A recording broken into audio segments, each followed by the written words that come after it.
Hi everyone. Good morning, good evening, whichever time Morning. of day you're watching this. So here, my name is Sharanya Ramprakash. I have with me here Sunil Shanbag and Gowri Ramnarayan. Three of us are theatre makers. So we're here today to talk to you about process, show you some of our individual creative works, maybe chat a little about what it means to be doing live theatre in this time on World Theatre Day. We thought it was a great opportunity to connect with all of you who are also makers. So maybe this conversation can make some connections for you. It can give you some insights into things that we are doing that can connect back to your work. So Sunil, Gowri and me, three of us do theatre, and I think there is a lot of, although our works are very individual, there is similarity in our works in the sense that we use research, we use documentation in our creative processes. So I thought this would be an interesting conversation to have. So before we begin, we're just going to sort of introduce ourselves to you, so you know what we do and who we are. Gowri, shall we begin with you? Okay, right. He's actually a journalist for donkey's years before suddenly the switch was turned on, and I first became a musician by circumstances, and then I became a theater person. Look, my theater. I didn't study theater. I didn't think I would become a theater person at all. It just happened by serendipity, accident, whatever you may call it. It began when Arun Kolarkar, the Marathi poet, died, 2004. I was so deeply affected by his death because I thought that the death of a poet, whether the world knows it or not, is a loss to the whole world, you know. And that sorrow made me write a kind of a dialogue, a conversation between me and the poet. It so happened that Dhritiman Chatterjee, the Bengali actor who was living in Madras at the time, dropped in while I was writing and said, what are you so passionately tapping away? And then I said, this is what I'm doing. He said, send it to me. And then he he emailed back saying, so when do we start rehearsals? That's when I realized that it was theater material. I didn't set out to write a play at all. So then we had a wonderful actor here called Bhagyam. So Bhagyam, and very seasoned, and a great friend of mine. So both of them, they made the play. Let's say I had no idea of how to direct, what to do, and they had to keep on asking me, what do you want, So that whole thing, I'm sorry, are you getting this terrible sound here? It's all right. Just a little bit. We can hear you. You can hear me. Yeah, somebody is now started. This is the city for you, right? So somebody is drilling all the time. So well, that's how I wrote the play, and then we performed it. Somehow it became a kind of it had a cult status. It acquired one and traveled all over India, possibly because of the brilliance of Dhritiman Chatterjee, a Bengali Babu who became a very convincing Marathi poet. And then there was the whole thing. It just took me on a journey, and then I suddenly found that I was traveling in the US and was deeply affected by an exhibition of Monet, which I saw at the Art Institute of Chicago. And what happened was I began to think, this is such exquisite beauty, but what's underneath that beauty, in the pond bed? What are the dragons that are hidden under it? And so many, because I'm a journalist, so things that were happening around me affected me so much that I wrote a trilogy. The first one was about the inability of this particular Hindu girl in Hyderabad and her boyfriend, who was a Muslim, to meet and to let their love succeed. And the second one was about a Sri Lankan war victim. And this also, a man told me, not a woman, that once when he was a child, he was in the refugee camp. He was a Sri Lankan refugee in a refugee camp, and he didn't know what was happening. He was fighting for his place in the food queue. And the third one was about 9/11. I thought how interesting it would be if an East European writer to whom violence and sorrow and genocides are everyday activities meets a girl, a naive girl, a school teacher from Tamil Nadu. So that became Water Lilies. And this is, so I think I was on a journey before I knew where I was. And this late entry made me extremely nervous and wobbly about theatre. It so happened that I got a ratification from someone. I didn't even know, he didn't say it to me. He told my friend Shanta Gokhale, the theatre historian, he saw both plays and he said, I saw Dark Horse and I thought that this woman, I mean, this was a fluke. And I saw Water Lilies and I feel, yeah, she's a playwright. So that gave me the confidence to go on. Otherwise, I might have just stopped writing, you know. Someone in the field telling you that you're on the right track, I think that helps a lot. And I'd like to talk about one more thing. I'd like to share something about my approach. See, for me, I don't see the play, theatre as a play. I write my own plays. I'm a playwright, but I'm a very different creature when I write my plays and when I actually direct my plays. You know, I'm ruthless about cutting. I can work with the actor. My intention is to bring out the best potential in the actor and in that situation, rather than make sure that my words are spoken, each and every one of them. You know, so I'm always I have no problems. I become a director when I start directing, and I think that's because I visualize my plays not as words. I visualize them as scenarios. I'll give you one small example before I think maybe time. But the small example is that, you know, my recent play is a kind of a contemporization of a dysfunctional family from the Mahabharata, the Drona family. So Ashwathama, Drona's son, says that to his mother Kripi, all I want to do, I don't want to be a Brahmana. I want to be a warrior. I want to scatter arrows and kill everyone. I want to slash everyone with my swords and cut people open with my spear. But I don't see that as words, not even impassioned expression, you know, verbally.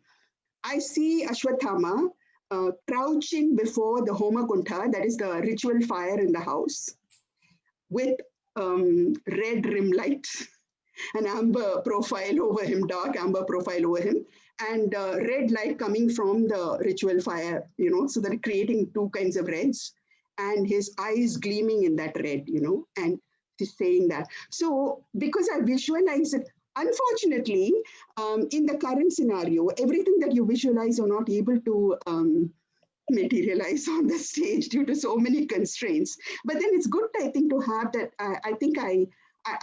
And then the third thing about my work as a playwright too is that I visualize the back score. I'm a musician, so I actually write the score and whatever music I want as I write the text. So there's a parallel text, and only I can understand my play when it's written. So I work. So I think in terms of why do I use music? People ask me because whenever actually it's a flaw in writing. Okay, what I cannot convey through words, what I feel I cannot convey through words, I know I can convey through music. So I use that note, that phrase, that flute, that wailing of the flute, or the banging of the drum, whatever it is. I use that in order to create a third parallel text. So putting them together, I think I've said enough about myself. Fabulous. Thank you, Gowri. That's so interesting. Starting with the death of a poet, you know, so many things have inspired you, genocide, paintings. Yes. And you've reacted to them. She talks about a process which is so interesting, where she uses music, visualization, you know, to create writing. Although writing is, as a journalist, you know, so primary to her, she uses visualization. I thought that was such an interesting. And there was just one thing that I wanted to add, which was about research. You mentioned the word research. Yes. I don't actually do research at all. It is what I know already, which I use. At the most, I may refer to a year or a period or so on. When I wrote a play called Mathemagician, which is set in Babylon 500 BC, about a eunuch in Babylon, I sent it to Shireen Ratnagar, the historian, and I asked her to read it and tell me if there are any. I didn't do any research. Said, tell me if there are any obvious mistakes. And she said only one thing. She said there were no lances in those times. Cut it out. And then when we were actually staging it, my lighting man said, Gowri, there were no bullets in those times. You see bullet head somewhere. So these are the dialogues. This is such a bullet head. So, that kind of thing. So I don't use research because I feel that it cuts into my my psyche, the mood in which I am when I write. That's, I think, a great point to segue into introducing Sunil. I think I watched so much of your work, Sunil. I love how you use documentation, you use research, and you also use so much creative liberty. So maybe this makes a great segue from Gowri's work to yours. Can I? Thank you, Sharanya. Thank you.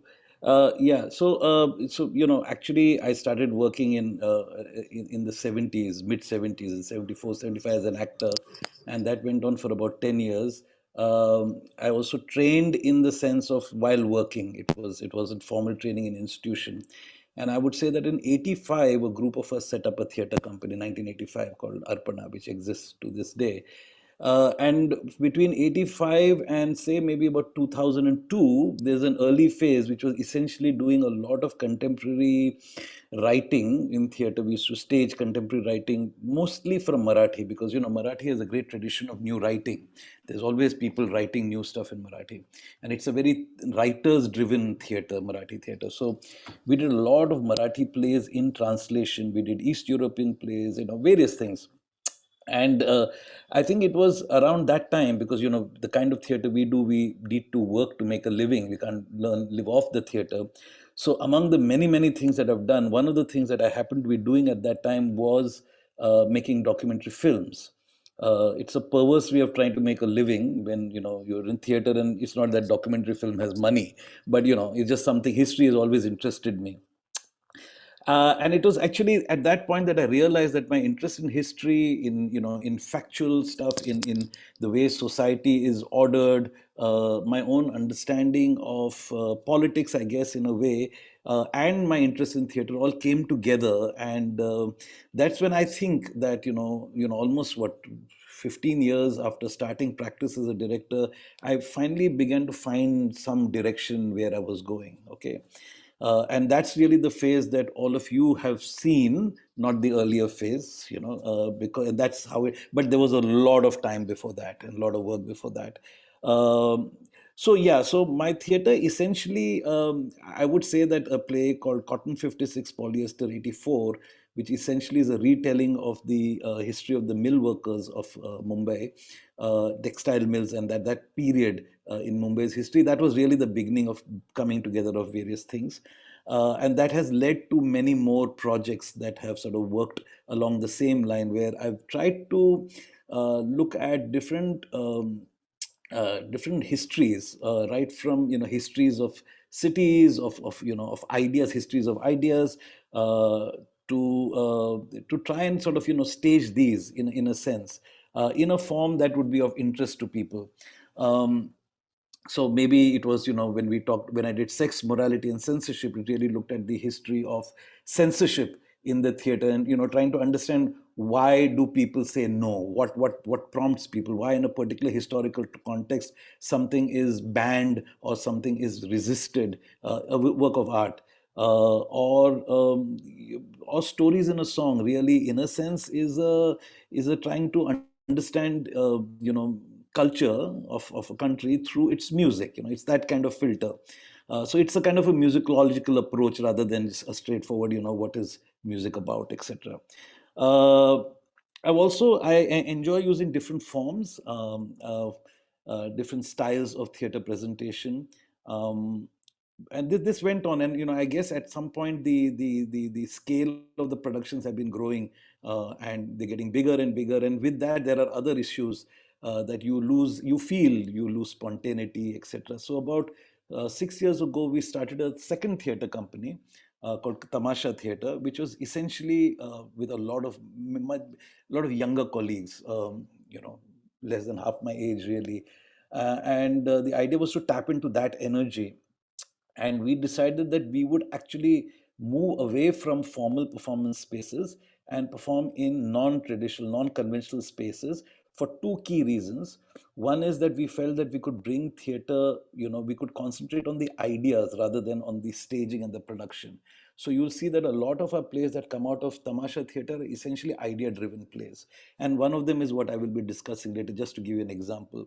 The second thing was that also I felt that, in the larger theaters, we hardly know our audiences. Our relationship with the audience is very, sometimes transactional. So, somebody buys a ticket, sits in the dark, watches your play, and then goes away, and you don't know. And I'm getting increasingly uncomfortable with that, increasingly uncomfortable. And while in an intimate space, you can actually see everybody, there are 30, 40, 50 people, you can actually meet, hang out with them. And I think it's very fulfilling, for the audience and for the performers to really know their audience. So Tamasha Theatre has worked extensively. It has a very interesting core group of writers, actors, musicians. All, of course, they're not members or anything, but they're loosely associated, and it's done a lot of very interesting work. So that's really been my trajectory. Now, at this point of time, I don't know what's going to happen next, because the lockdown threw everything wide open, and I'm sure we're going to talk about this later. It also made us engage with this entirely new monster, as I call it, this whole online thing that we are on right now. But also, it was very, very exciting to suddenly be faced with a challenge like this. So we tried a few things that we will talk about later. So yeah, this is essentially the trajectory. Thank you, Sunil. I think that was so interesting to hear of your interest in history being bent into art, and I've sort of seen you use so many forms in stories of song, especially, where you take the history of music and make that into a Sure. I think also want to respond to the idea of a non-transactional collective space that you talk about. And I see that reflecting in what Gowri is saying as well. Also some of my work. I think everyone's moving to a sort of a non-proscenium, intimate, more sort of human ways of interacting within a space of theater itself. Very interesting. I mean, we'll talk about that, Sharanya. We'll talk about that because, it's actually not so simple either, I mean, I've met younger theater makers who have come onto a proscenium stage and didn't know what to do. They had no clue how to place their play. Okay, now that's scary.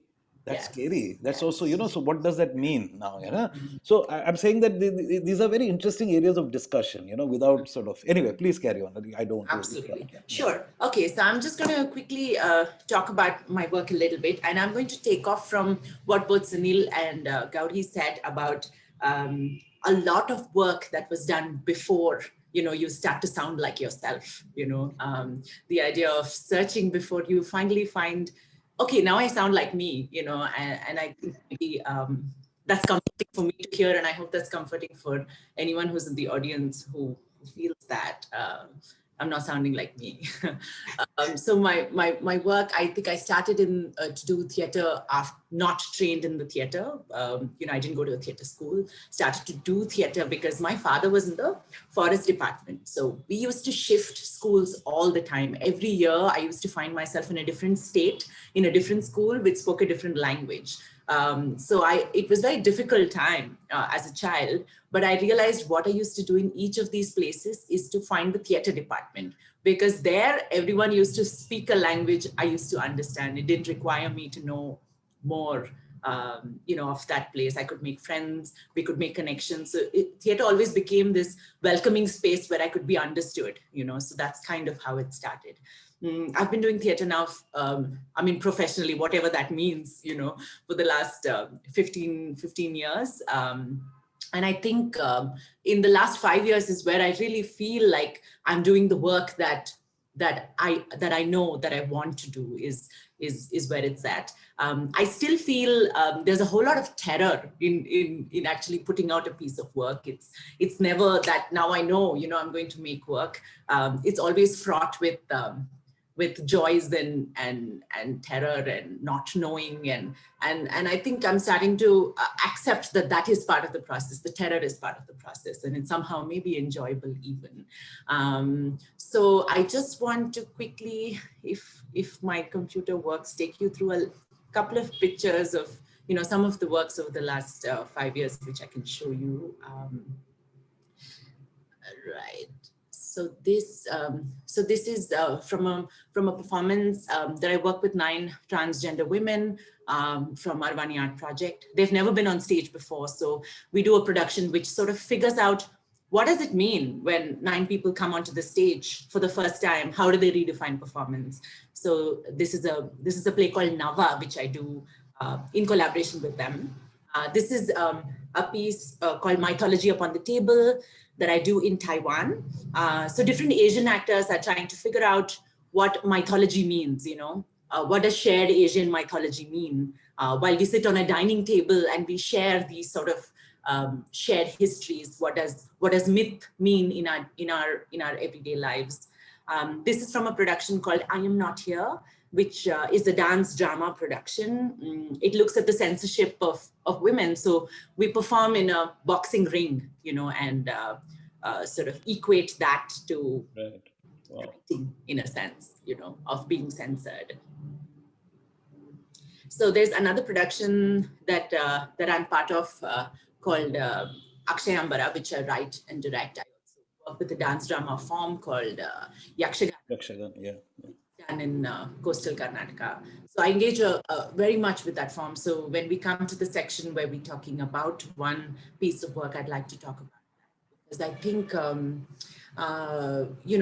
as performers, as especially, an audience here which is involved in dance, to what do you do with tradition? It's sort of this very beautiful, sometimes hegemonic monolith. How does one move that or engage with that in ways that may be different from tradition? How do you make it yours?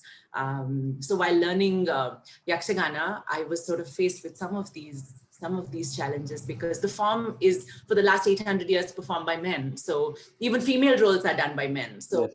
It's this very beautiful idea of gender as performance, but how come I cannot play a man? So that was the question that I came with to that form while training in it. And I think a lot of these performances that I've put together, been part of, written, directed, or acted in, have sort of happened over the last 5 years. They've come through associations. Like, for instance, going to learn Yakshagana was not to make a play. It was because I felt I was fascinated with the form. It was a form that was in Kannada language, a language that I engage with in theatre. And they use a very traditional form to tell mythological stories in very contemporary ways. The form is between classical and folk. So it was very fascinating area, for me to go and see. Most of the farmers are performers of this form. So it's done by the people, for the people sort of form. So so I went there not to say I'm going to make feminist work. I went there to say, oh my God, this is beautiful and I want to engage with it. So those have been sort of motivations to begin work, and then it takes on a form of its own. So that's sort of a little bit about my work, and I think this is such an interesting. That's lovely. That's lovely. Yeah. Yakshagana is one of my favorite forms. I love Yakshagana. I've been there to see Bayalata on the fields. Oh, fantastic! Yes. Yeah. And I think I remember meeting Sunil, and we were talking about some time ago. I think you were thinking about a production or engaging. I was actually looking at at a time when it was it was okay to do mythology, which isn't now. Okay, so maybe we can. Okay, we're right on time, so great. So maybe we can move on to now a little bit more details of maybe one production that we worked with that we want to talk about. Please feel free to navigate. It doesn't just have to be one. Maybe if you feel like there are connections you want to draw from various works, please do. Gauri, maybe do you Can think Sunil go first this time? Sunil, sure. Yeah. Go ahead. Sure. Okay. Sure. Thank you. Okay.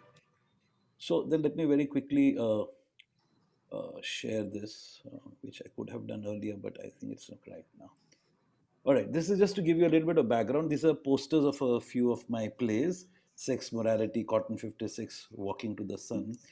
Right. Yeah. Club Desire, Marriageology. This was the last largest production I did, Diwar, which was a 1945 production of a was a recent production of a 1945 production by Prithviraj Kapoor, just prior to independence or the partition, if you like. A blank page. And words have been uttered. This is what I'm going to be really talking about. But also just to show you visually, this is a play called Loretta, which is done in the theatre, Goan theatre style, a fairly large production with painted backdrops, a live band. As you can see, it's a bit kind of large. This is a photograph from Stories in a Song. Yeah, sex, morality, censorship. So essentially, this is to give you an idea that these were I mean they were fairly large productions, narratives, etc. Um, and and as I told you, the idea of forming Tamasha Theatre was to try and create a possibility of a different kind of theatre. One of the things that when you do larger productions and when the stakes are high, you begin to worry whether you are taking the kind of risks you're supposed to take, okay, that you should be taking upon artists. You Yes. understand, right? And it's natural. I mean, there's no big deal about it. I mean, when something is, the stakes are high, you are more concerned. I mean, the early days of theater making were fairly innocent. It didn't matter if the play worked or didn't work, but that's not the case now. You do a play, and you making the play is the easiest part of it. Is how you run it, where do you place it, how do you keep it alive, how do you sustain financially. These have become very big issues, and I think it happened post liberalization, really, where theater also became yet another product of entertainment, and we became pushed into that category. So, you wake up sometimes in the night and you wonder, am I really, being honest with my work, etc. And so you sit down and you think about it. And this was the solution that we came up, that you reduce the scale. And I've had people laugh and say, Sunil, the rest of the world moves towards bigger things. You're going in the opposite direction. I said, thank God, because it's been done very, very deliberately. So we said, can we create theater that is essentially idea driven, where we just don't have to worry about, how we're going to stage it, how do we mount it, the visual aspect of it, etc. And I would say that the production that I want to talk about, that's called Words Have Been Uttered, really is for us one of the key examples of that approach in many, many ways. This was done about 3 years ago, 3 or 4 years ago. It was essentially in response to what was happening and continues to happen in the country. Is essentially that there seems to be a rapidly decreasing space for any form of dissent. Okay, the Yes. idea of dissent was Yes. something that was occupying my mind at that point of time, and it had the pressure had started, and it was growing. It was not that it hasn't been there over the last 25 years. Of course, it's been there, but we do know that in the last few years, it has got increasingly kind of concentrated. Uh, so so I'm not an activist, right? I'm interested in an idea. And so when you look at the idea of dissent, you begin to wonder that if you look at dissent is an idea. Without dissent, civilization cannot progress. It's through the contradictions, the tensions between people who disagree and people who wish to push, or the minority opinion versus the majority opinion. It's that actually that we move forward. And for that you need conversations, and for that you need to understand the various nuances, the various dimensions of what you mean when you say dissent. Okay, so dissent is not just about going on the road and protesting about a political party at a rally. It's much more than that. Dissent, and as we understand politics today, there's politics of gender. The definition of politics is much broader today than it was before, right? So there's the politics of relationships, there's the politics of music, there's caste, there's so many different things. So we said that, can we look at the idea of dissent as an abstraction and look at expression of dissent in different forms, or different creative forms? Uh, can we look at it across time, so that we also demonstrate how dissent is universal and it's part of humankind? Can we look at it across geographies? Can we look at it so that across cultures, so that we further underline the fact that this is not limited to any one particular civilization or culture or geographical space? It's something universal in that sense. Okay, so that we begin to understand the larger notion of dissent and not get sort of, understand that it's actually a life force. It's actually a life force. And as we know that some of the most brilliant writing, some of the most brilliant expression have been done in the form of dissent, right? And that's the truth. It's when you are up against odds. It's when you're fighting passionately for your belief. Is when things, you're at your creative best very often. That's what it is. So we began by reading very, very, very widely. It was a small team of us, 3, 4 of us were just sitting and reading. Uh, a year before that, or 2 years before that, we had done a show called Blank Page, which I showed you a poster of, which was essentially looking at contemporary Indian poetry in about 4 different languages. And we had thematized the evening so that there was a certain narrative flow. And one of the themes was poetry of resistance. So that became like the starting point for us. So we looked at that, and then it was quite interesting because we said, first, let's look at all the poetry that has, or all the material or the writing that has inspired us. uh, Dissent writing, writing of resistance. So we began that way. uh, a lot of material came, and we found that we were looking at theater pieces that dealt with dissent. I mean, for instance, look at Brecht's Galileo. I mean, it all begins from there. There's a notion of the universe, right? I mean, Galileo questioned a very fundamental belief of the Christian church, of the church, and that became the foundation of a huge scientific revolution, right? Yes. So you have Brecht. You have, in more recent times, you have G.P. Deshpande, who's written some amazing stuff. I mean, we did excerpts from Udhwas Dharamshala, for instance, which is really the trial a university professor who's accused of being leftist. So the committee set up by the college, by the university, sort of, interrogates this professor for his leftist beliefs. And this play was written 20 years ago. It's relevant as of now. Even as we read the newspapers, it's like Udhwas is being played out, right? More Yeah, relevant. more, yeah, perhaps more, yeah. So we looked at theater, we looked at poetry. We are very fond of poetry, so wide variety of poetry from across the world.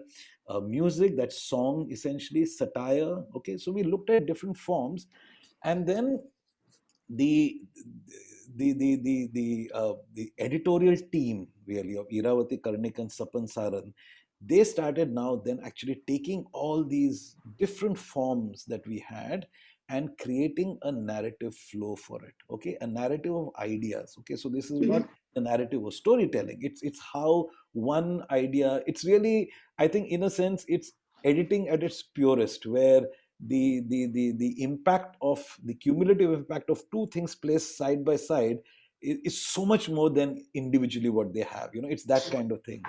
It's a very interesting thing. I mean, I think it's something that, for instance, documentary filmmakers use very well, because they have to create a narrative of ideas in their storytelling.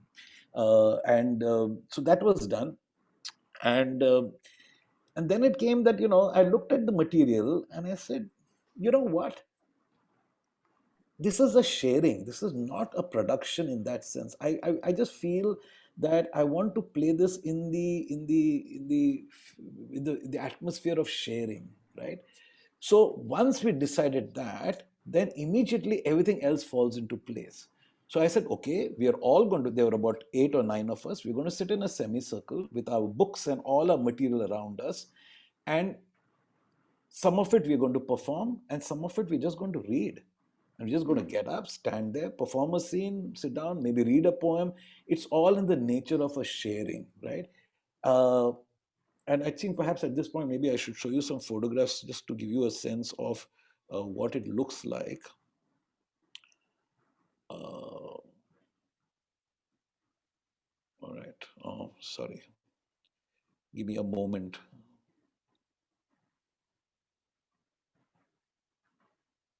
All right.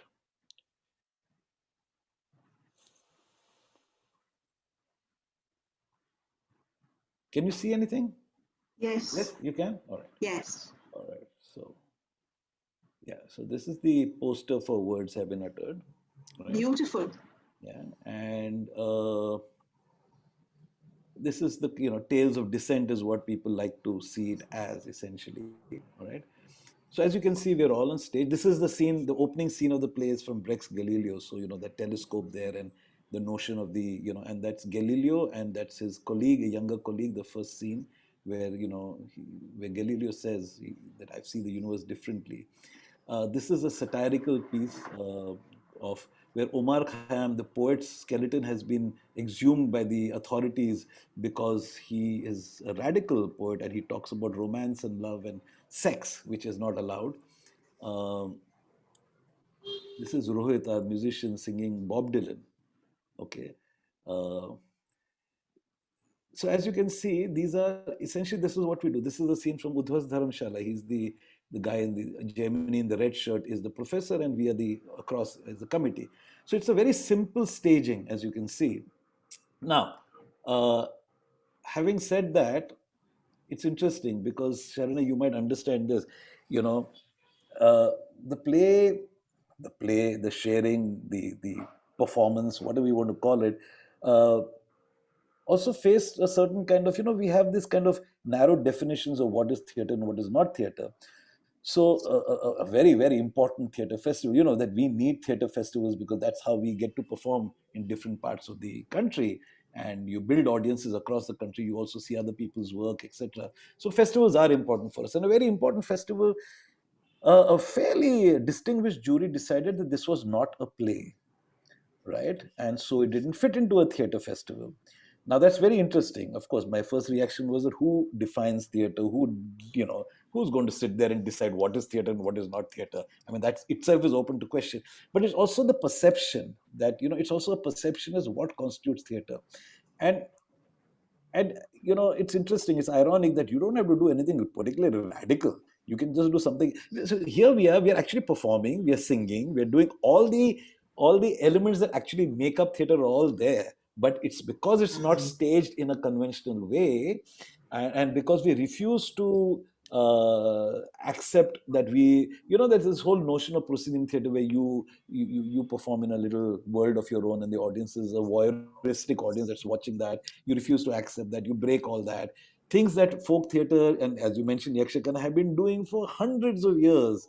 Okay, and then we turn to the West and look at Brecht and say, alienation. Well, we've been doing it for a long time. So it's just very interesting. And I think these are some of the, how shall I say, not dangers or risks or anything dramatic like that, but these are some of the things that you have to sort of encounter when you insist on a different approach to your theater. So words have been uttered, was performed about 40 to 50 performances in different parts of the country, including in Bangalore. Actually, we came and did a couple of performances at Rangashankar. We traveled a lot. We are a touring company. We tour a lot. So everything that we perform travels. I would say we would do about 100 shows a year in different parts of the country in different venues.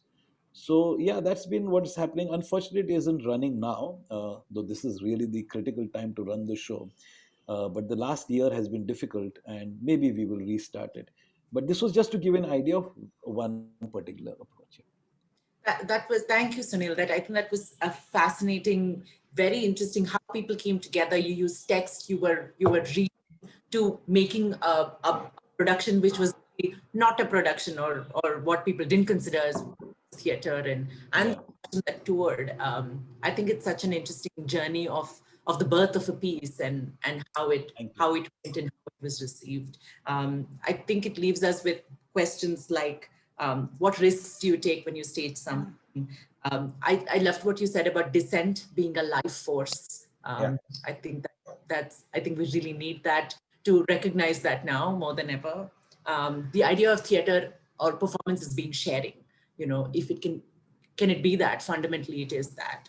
I'm going to leave this piece and come to Gowri's with that idea of theater being sharing. Sure. Maybe dissent being a life force. Thank you. Gowri would love to hear more from you.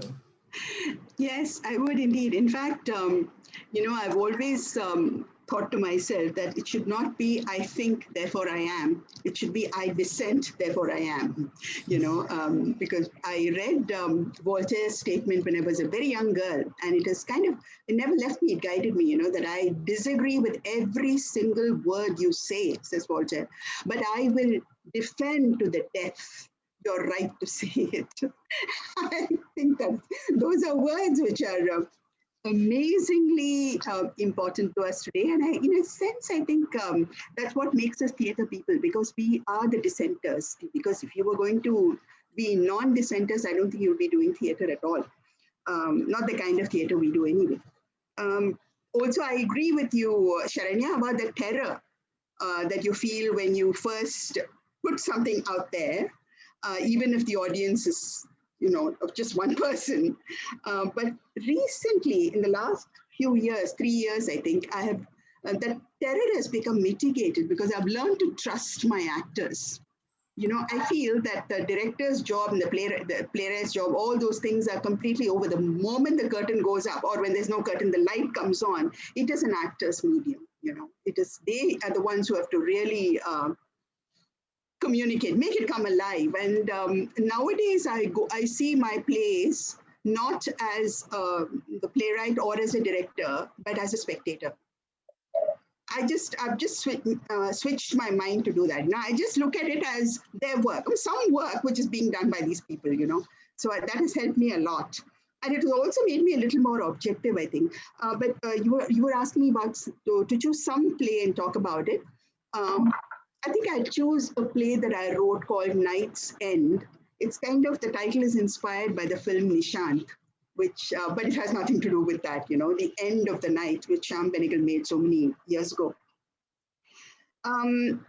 Actually, it happened because I went to Rajasthan on a tour following Mirabai's trail, from her birthplace, Kudiki Gaon to Mewad, and, all the places that she went, Chittor and everything.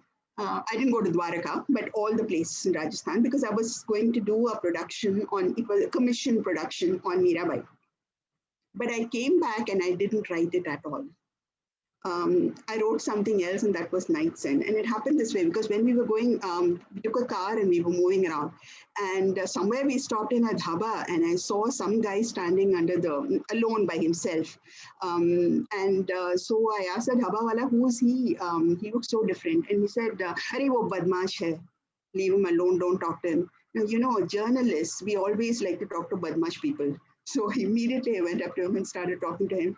And in the course of the conversation, which was, I didn't understand everything, but I understood enough, that he said that he belonged to a very small tribe called the Mogiyas, who move in central India and in Rajasthan.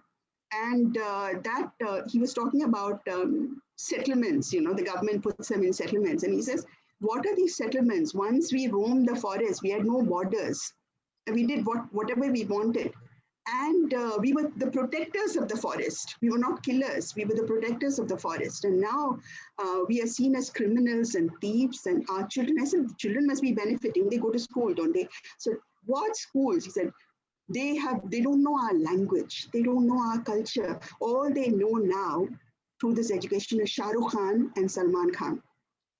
It hit me, It shocked me so much.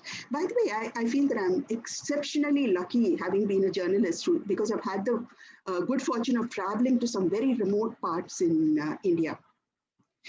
I think the diversity of our culture is probably the most exciting thing. You mentioned it, I think. I envied you when you said you move from state to state. Because, I think that's the kind of thing that makes you realize who you are, what this country is all about. And so I was fascinated by that particular person. Of course, I couldn't write a play about a Mugia tribal. It was not the intention. I came back here and I remembered Ashan, a Kathakali teacher who was teaching in Kalakshetra when I was a student there, Kalakshetra Foundation here, and many, many years ago. And he belonged to an absolutely traditional Kathakali family in Kerala. And they were also marginalized people then, And as an artist, also, I felt that you're marginalized in society, all of us, So, there is some connection. I'm not saying it's the same. So I started thinking about marginalization, and then I wrote this play. And the structure of the play is something that it just happened. Two people, by the way, I've stopped doing these huge multicast plays because I'm neither able to afford them, nor am I able to get the cooperation of the kind of people I'd like to work with. So I now concentrate on small cast plays. And this has only two people, a man and a woman. So I thought So the story is about a Kathakali artist in a young boy born into a traditional Kathakali family. When he finds out that his beloved sister is not his father's child, but his grandfather's child. The grandfather is the greatest Kathakali artist of all times, and he's a kind of a patriarch. So terrifying patriarch. He leaves home and runs away. He doesn't want to have anything to do with his art. He meets a wildlife photographer on the train with whom he follows, and finally ends up as a ranger in Rajasthan in tiger sanctuary. And he finds a tiger cub which he raises and wants to return to the wild. Okay, so that's the story. And he has an assistant who's a Mogia tribal, but who is also unable to break away from the poachers because he's in the stranglehold of the poachers. And then this guy's sister, she's the woman in the story. So she kind of falls in love, well, gets interested in him. The interesting, so this was the story, but then the tragedy of those people is that they cannot break away from the poachers. They cannot find true support from the establishment. And finally, I mean, and this boy, he is also complete man. He's also completely estranged from his family. He's in an alien land where everybody speaks a different language. So, and both of them, the great challenge in this play was that both of them are illiterate, more or less illiterate. And of course, he's an artist, he's a dancer, but he cannot read and write. And she has never been to school. So the kind of language, first of all, there's a problem writing this in English. Secondly, you have a problem of, when you're writing about a great poet, you can really go to town with the language, right? But when you're writing about educated people, but when you're writing about people like this, I had to create a new, I hope I did, I create a new language. That was a huge challenge first.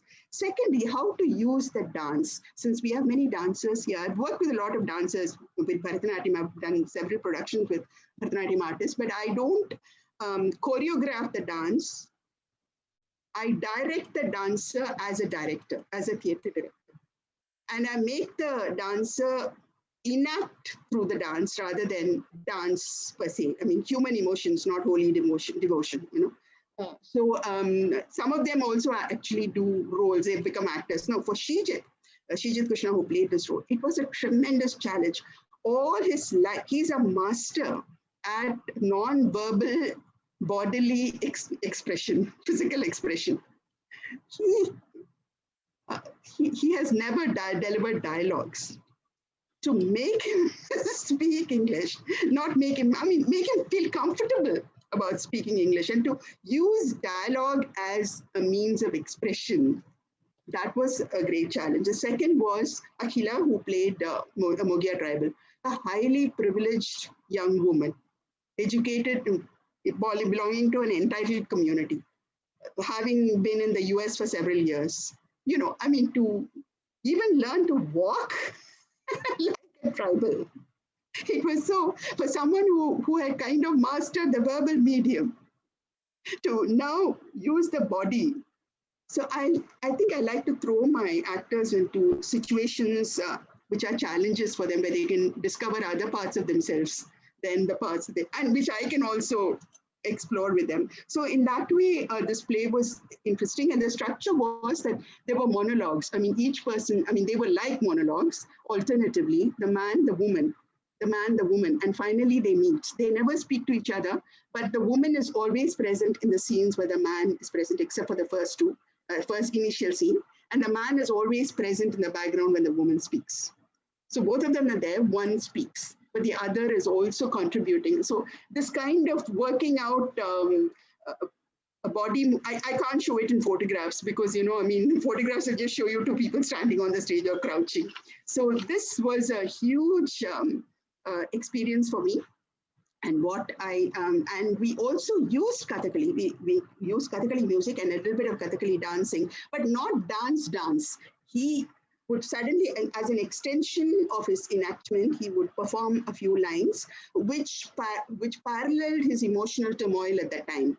We don't even, from Nala Charitam, as Karna, the bereft Karna, Nala who leaves his wife and goes away. These are great mythological stories of Kathakali drama.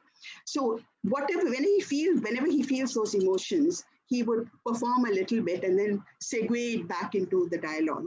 This was a huge challenge for him, for me, for everybody. The third great challenge was to have a tiger on the stage. Many children heard about the story and then they saw the poster. They came expecting a tiger on the stage. So to create a tiger first it's a baby, and then it grows, and then it becomes a huge 16 feet tiger. So, not 16 feet, but a huge tiger. So this kind of, so to create something that's not there. So all these were huge challenges, which I couldn't have done if I had a huge cast, So this was focusing on the structure and the form and the ways of expression, at multiple levels. And the other thing was, I go back always to Aristotle, plot, diction, character, thought, melody, and spectacle. So how do you create the thought there? The thought was that's the most important thing, isn't it? So what is the thought? I want the audience to participate in the production, and I want them to feel it. I don't want to tell them what it is. I just want to say, represent their lives as I see it, with all its joys and its tragedies, with the beauty of the art in his life and the beauty of nature in hers. She belongs to the forest. She's a forest woman. So, but all these things are vanishing.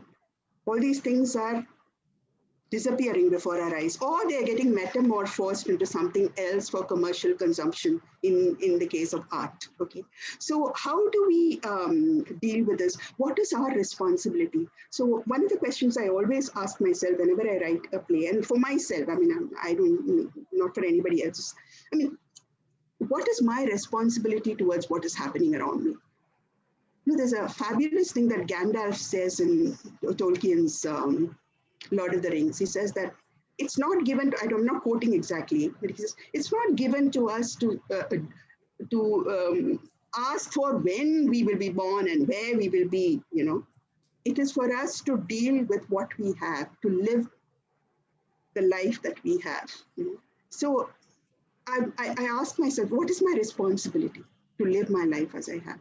So when I create characters like this, and then the actors take over and they recreate them, what is the purpose of this art form? This is a question that you ask, isn't it? When there is so much sorrow and so much misery, and I do have sympathy. I would like to be an activist. I would like to go on the street. I have sometimes also done that also, but that's not my role, as Sunil says. My role is not that of I'm not an activist in that sense. But through my experience, through my feelings, I want to create something that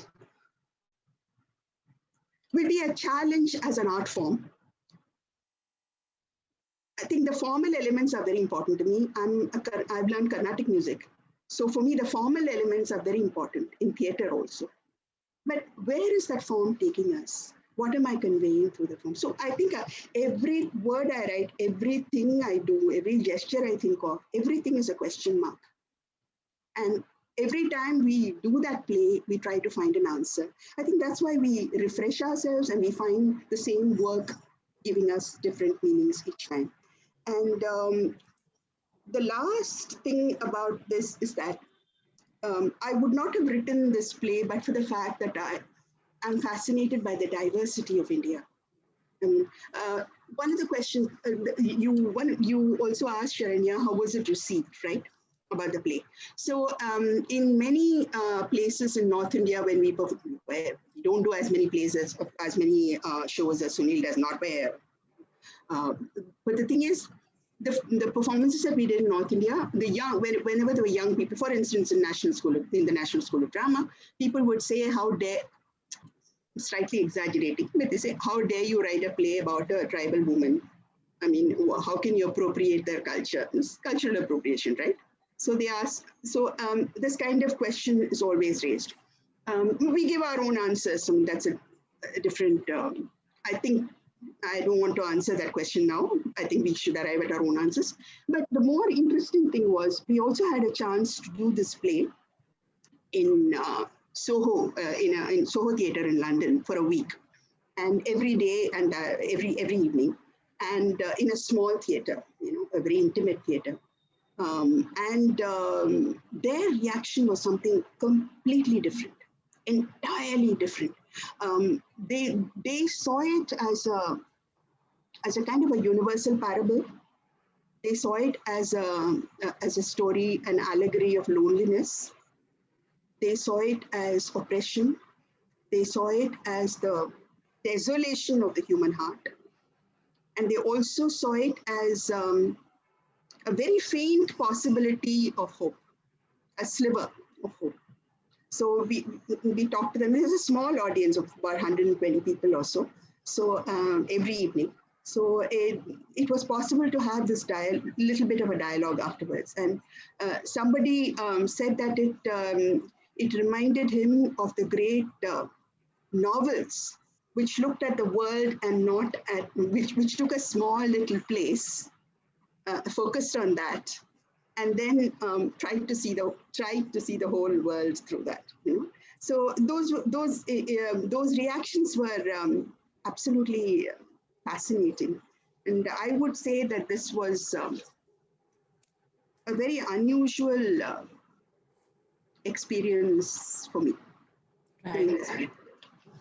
Fantastic, thank you, Gowri. I think that's so interesting that you say when you take something very, very rooted in local, that is the one that can speak, very universally. While you try to make a universal piece, it doesn't work. But when you make something so local and so specific, is when it can speak many tongues. I think that's so interesting. Both of you spoke of journeys. Intending to say something else and then going on a journey and an encounter with some kind of badmashi, and then making some work. I find journeys in what you were saying and how work evolves, and it's never one idea that you start with, and through that process, how much you encounter, whether it's a representation of people, whether it's challenges of language that you talk about, body form, what the actor is comfortable with, casts, what kind of cast will you have? Is it a multi-ensemble? Is it two people? I think these are all challenges that in the theater that we face. Thank you, Gowri. Thank you so much for that. I'm just going to move on to adding to what you were saying, hopefully with this piece, which again talks about a journey. So I want to talk a little bit about a piece that I made called Akshayambara, which also uses dance and theater representation, dissent in some ways. So I hope this conversation comes together with this one. I'm just going to try and share the screen. Yeah. Okay, so essentially, I want to begin with the idea of a creative crisis. So I made this piece about 8 years ago, when I had a creative crisis. I said, I feel like I've said everything I want to say in the theater. All my work is looking the same. I don't think I have anything new to say. I was also working largely in the English theater, urban proscenium space. I felt that was it, and then came sort of a journey, like how Gowri was mentioning and Sunil was mentioning about just taking a journey with absolutely no intention of making anything. I just wanted to be out of here. Maybe I was thinking theater's over for me. I've said everything I want to say. And at this time I went to Udupi. Udupi is a place that I've grown up in and I've studied in, and it's very close to me. So I went to Udupi, I took my camera and I just went there as a photographer. I met cows that didn't want their photographs to be taken. Little girls on buses were fascinating. I went to, it's a temple town, so therefore, temples. And interestingly, that's when I again encountered Yakshagana. This is a form that I used to watch when I was a child. I want to use this picture for the sheer simplicity of it. This is Ekeremane Shivanand Hegede's Yakshagana. The back place is where you see the mic is where the singers and the musicians sit, and front, that place indicates where the performers are. That's it. And then they just generate this spectacle for the whole night, So this was something very fascinating that, that I was encountering one more time. This sort of costuming, this very, very histrionic, very unreal, stylized form that Yakshagana is. The way that they used to use stories, which were from Dwapara and Treta and Satya Yuga, and make them extremely contemporary, because there's a lot of Vachika which is improvised. So on stage, you know, this is a picture of Krishna and Balarama talking to each other. And Balarama will say, Krishna, your eyes are always red at 6 o'clock in the evening, you know, alluding to drinking. And they're doing this in the Krishna Mata, you know, with all of the seers sitting in front and laughing. There's so much freedom here, you know, to talk about the gods as drinkers, as the sacred and the profane constantly exist together. And Krishna is the liberator in the end, but Krishna is also the lover, the drunkard. He's the farmer next door. All of these meanings can exist together in this form, you know. So I felt like it was extremely fascinating. Musicians always improvising with the actor, you know, this sort of energy that the performance generated. So I felt like, oh my God, here is the answer to my creative crisis. I want to now become a Yakshagana performer. This is it, you know, this is going to be my life. And so I came to a place called the Yakshagana Kendra, where they teach Yakshagana in Udupi. So I applied for a scholarship, which gives scholarship. In India, scholarships are so small. They give you, you know, only 3 people get it across the country, etc. So I applied for one, thankfully got it, took my bags, packed my baggage, and went to Yakshagana Kendra and said, listen, I have come here and you have to teach me. You know, so I met my guru, that is Guru Sanjeeva Suvarna. He runs this Yakshagana school, which has about 42 resident students. And most of these students are young boys. You know, this is what it looks like. So here I was this woman, you know, so I said, but I really want to learn this form. And he said something, he said one word, which I think is so important. He said, Bunny. He said, come, you know, he said, come, you know, and I think that word stays with me, this welcome, the word that said, come. And that's usually the beginning of so much. And so I stayed for a year and a half in the Yakshagana Kendra. I was the only resident woman who was staying there. Women would come, they engage in Yakshagana, but they don't engage professionally. So they engage as amateurs, you know, they come, they learn. It's sort of like a Bharatanatyam sort of experience. You know, you come, you learn, but you do something else, you know, that sort of way they engage with it. So what I was doing is I was a student, I was learning, and I was also traveling with the troupe. So we would travel with the troupe and I would start to perform with the troupe, and we would be backstage. You know, the makeup would start in the evening at about 6 in the evening in a tent outside the temple. And then they would start getting into Vesha. And then the performance would go on. Very, very contemporary. You know, that's Shurpanaka taking a chai break. This is Lakshmana on a cell phone. You know, very, very contemporary ways in which these performers existed. That's Ravana. That's my teacher playing Drona. So I really love this picture of him playing a teacher. So there I was with my camera. I was there as a performer, as a student, and I was performing with the people. And for me, that's when I encountered this whole idea of this politics of Vesha and Vastava, the idea of costume and reality, you know, because for me, here is a chowki mane, you know, this is the green room. If you can see, it's all of the villagers can come in to the green room and watch the performers get into Vesha. So they know that, oh, this guy is playing Krishna, that person is playing Arjuna, today they're doing this. So when I'm there as a woman, you know, with my body, it suddenly becomes not public anymore. They have to tie a small, you know, curtain in the side for me so that I can change behind it.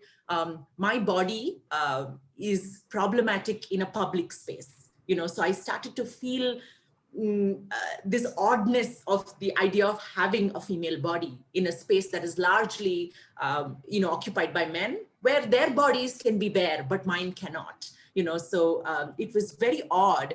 And I want to show you this picture because this is a picture of a chowki where you see all of the abharanas are of different sizes. So there is a welcome in the form. Whatever size you are, whatever shape you are, whatever height you are, you have, your Vesha can fit you. And so they line up these chowki items in this way. But somehow, why is the welcome not there for my body? You know, it was very difficult for me to tie Veshas, going behind curtains, you know, hiding my body to become Vesha, you know, and when I come out, I'm suddenly a man, or I'm a yakshi, or I'm a bird, or I'm a tree, and then that's fine, you know, but the reality of my body was that it encountered was was very strange. And at that time I was encountering three Veshas, but their bodies in Vesha, it didn't matter. They could sit in public spaces and wear their bra and stuff it and, wear their blouses because it was Vesha, it was okay. But for me, if it's real, if the breasts are real, then, the shame is different, so I was like, what does this mean? So it was a very interesting, strange experience of performing with this three Veshas, being a woman myself.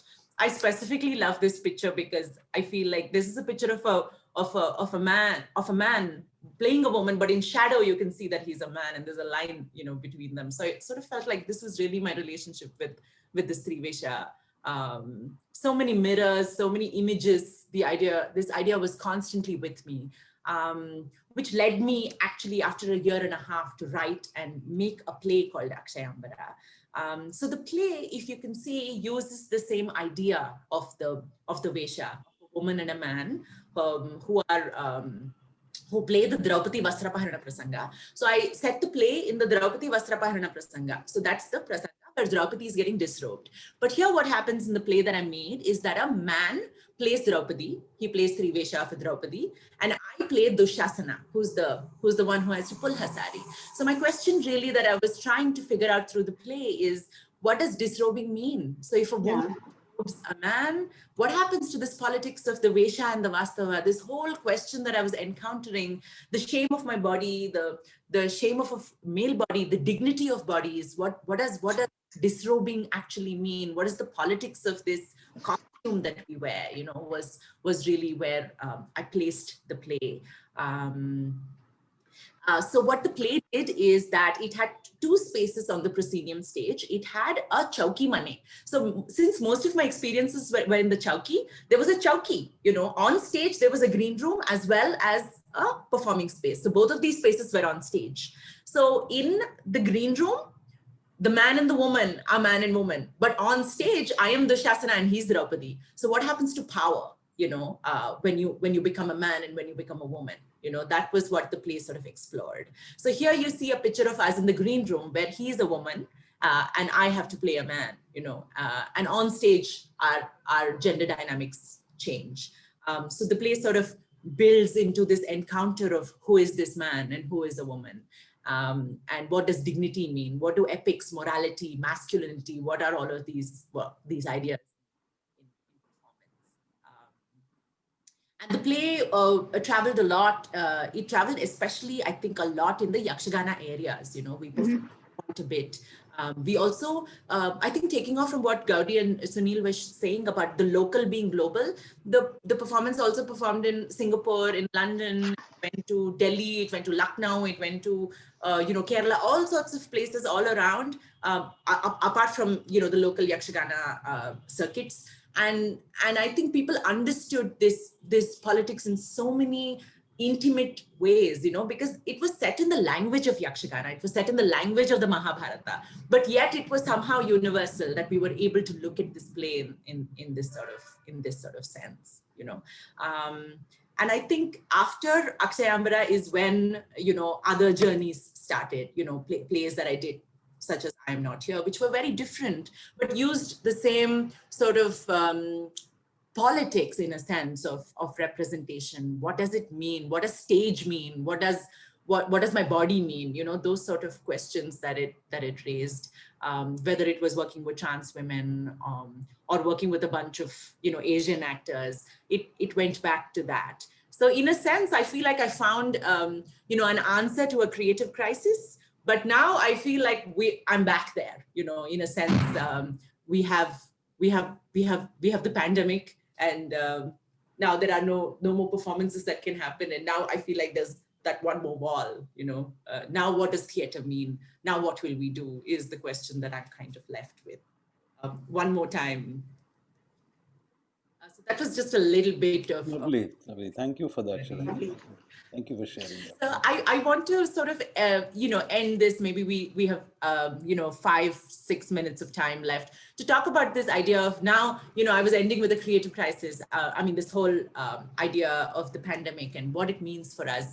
Sunil, you were saying this is probably an exciting time. You were talking about it in terms of it being, there's something new that can come out of this. So Yeah. how do you respond to this? Well, it's interesting because you may remember that very soon after the lockdown happened, there was this article written by this young American theater person who talked about the flurry of monologues that were appearing on social media, and and all, and then the strong case for live theater versus online, and online is not theater. And it was interesting. It set off a lot of discussion in the theater community about the whole question of you know is theater only possible when it's played live, and all these discussions. And so so I mean, to me, it just seemed after a point a bit ridiculous, because, of course, online is not the same as live. Obviously, I mean, is there even a discussion about that, right? It's obviously right.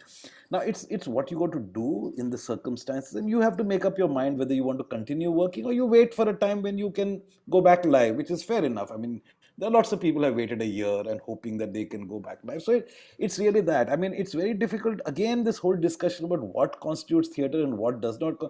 I'm a bit fed up with that, because sometimes it's an excuse not to do anything, right? Yes. I will only, yeah, of course, You yeah, said it, yes. yeah, and not face a challenge.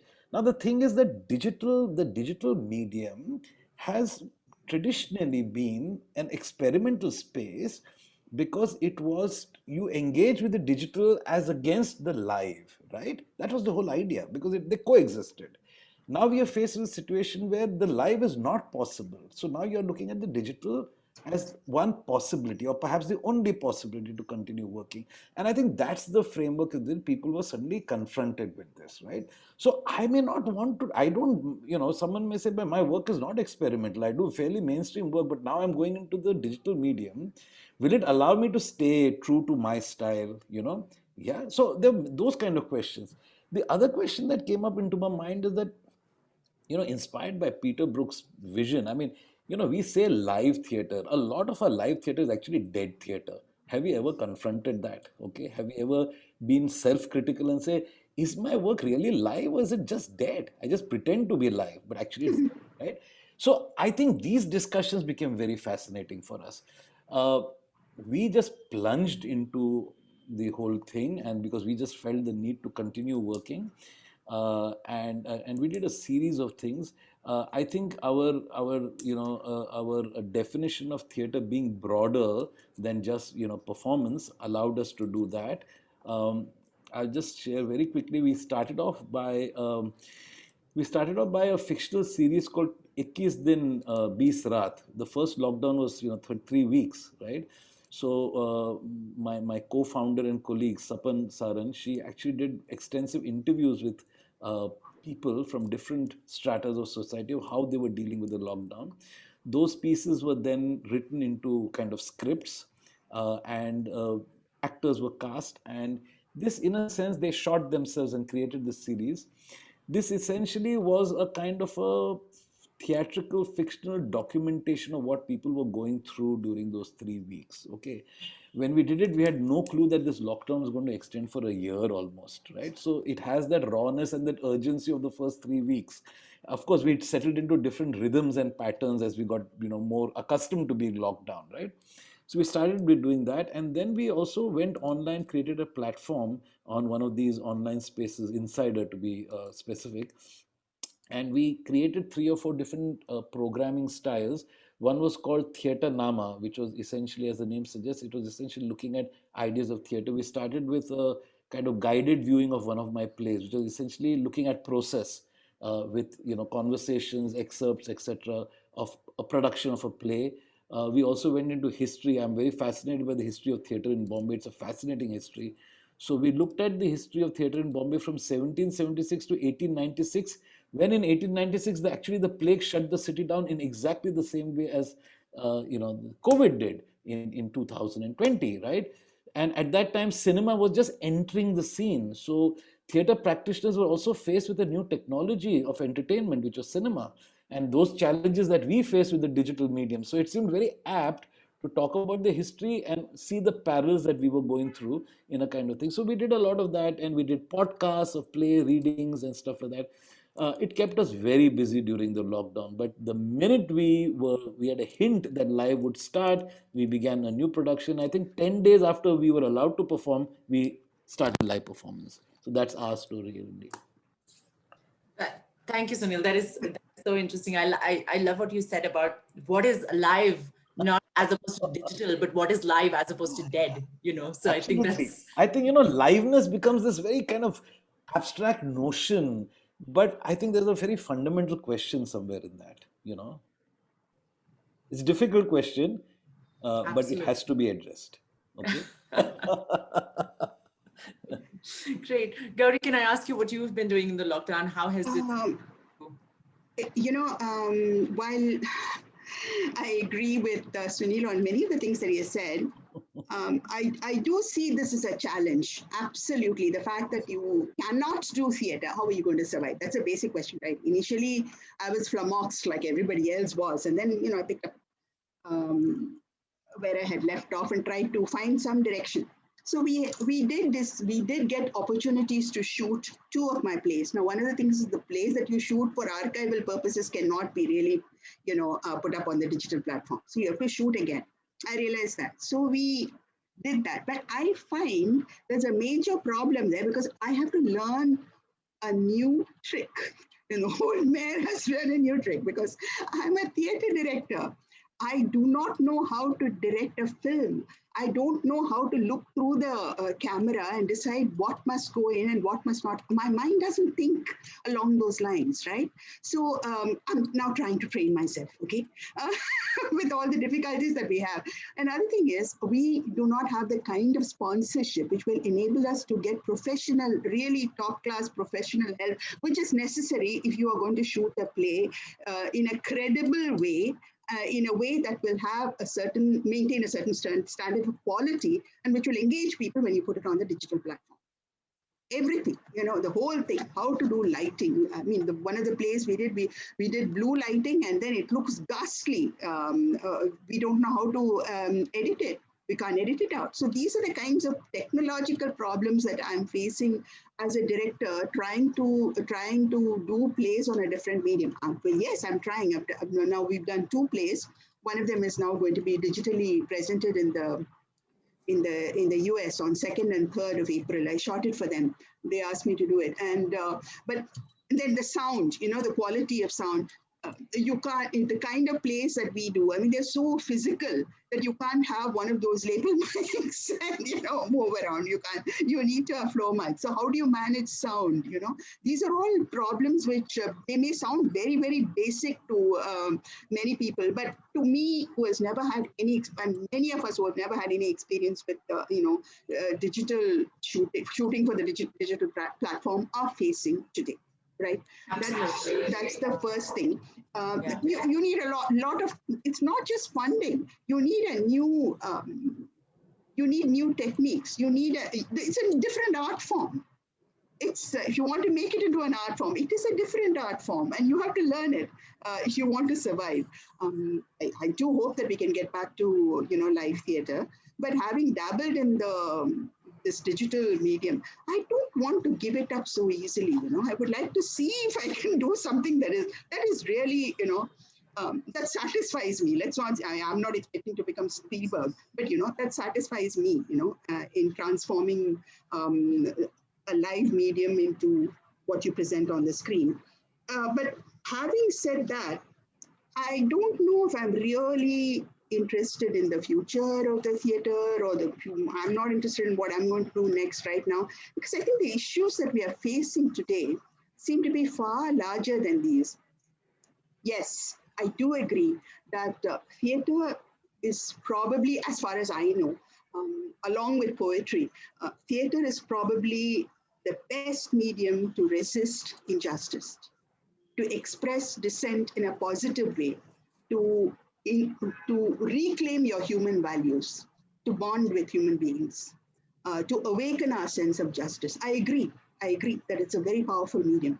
And it's something that's happening in the present right now. It is very difficult to allow yourself to, fall into a kind of a romantic haze with theater as you can with great dancing or great music, which also I love, by the way.